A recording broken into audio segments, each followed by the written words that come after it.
morning guys. So ari kita dire sa area sang Iloilo Boat Club ano. So makita niyo ang sign nila. So yan ang Iloilo Boat Club. So currently actually may kita nga Dragon Boat Race sa sini nga weekend no. It's a Friday today. So ang iban dire ari dire nag-train. So makita naton sila. Dire na sa corner sang building sang boat club. So ang ginkadto naton dire gamay lang update sang aton nya Esplanade 11 no.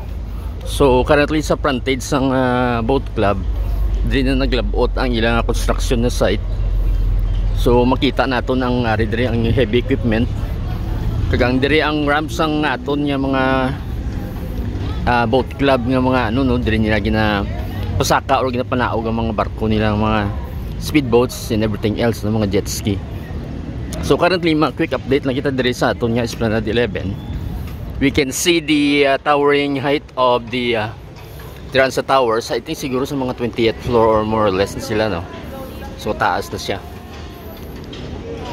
So currently do wala activity, but then ari kita sa other end.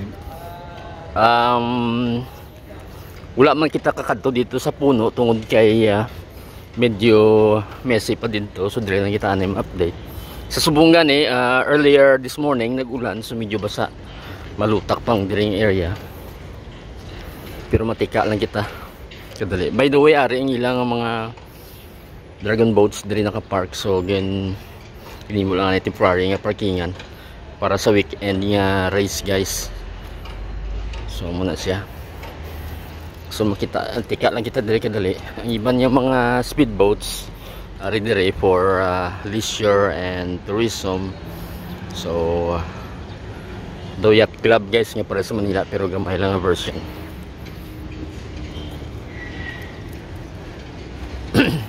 So currently makita na naton ang area kung diin na sila nagapalapad no, nagabutang sa mga dikes para sa Esplanade 11 naton.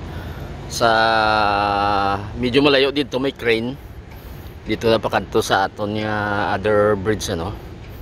So makita na naton dito nga may I think dumiyara dito nga daw heavy equipment kag may ginakarga sila nga siguro basi ginapile nila nga mga para sa amo nibla guys oh, para mag-protect sang para hindi mabab ang aton nga mga dikes nga gina-build nila dire. So currently do wala pa man activity. So nagtika-tika lang kita dire kadali. Medyo malutak, so wala na ko nagkanto sa piyak. Pero makita naton ang ilang formation no. So embankment no para sa riversides ano. So muna siya ang activity dire sa buong.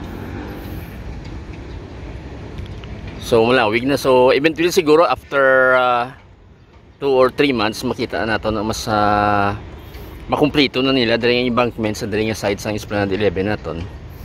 So medyo prominent na gid siya. At the other side is of course ang aton nga Esplanade 8. So dira kita nag-video last time. As well as dire sa may Drilon Bridge ano. So aring tay-tay nga ginapistuhan naton nagligan. So muna na guys, quick lang ini aton nga update kay I was hoping nga makita ko tani nga nag-practice pa di, but aga pa sila nag-practice sa mga Dragon Boat Racers naton. So wala na ko sa main abtan, so medyo late na. And then ini ang partly sa aton update sang Esplanade 11. So wala pa siya ano, so sa Subunga tampok pa man sila sang duta kag naga-obra sang dike diri sa riverside ano. And then kita natin may mga balas pa gani.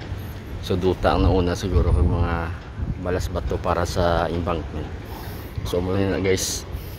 And then ang aton yung mga dragon boats dire makita ninyo na nag-park.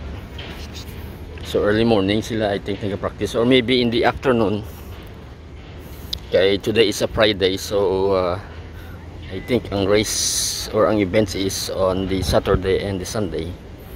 So mabalik lang kita dire kung may ara na sila nga prominent yung mga activities. So ang pang towing naton sa mga speedboats ano. I think there are may mga kalandaan di sa aton nga Iloilo Boat Club nga building, you know.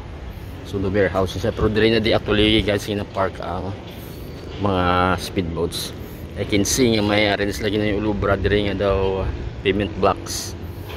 Kaya para nga hindi na siya maglutak bala guys.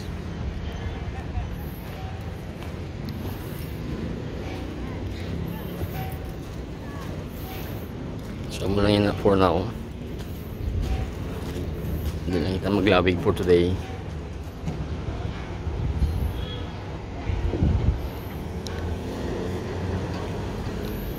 So till the next video guys. Thank you for watching.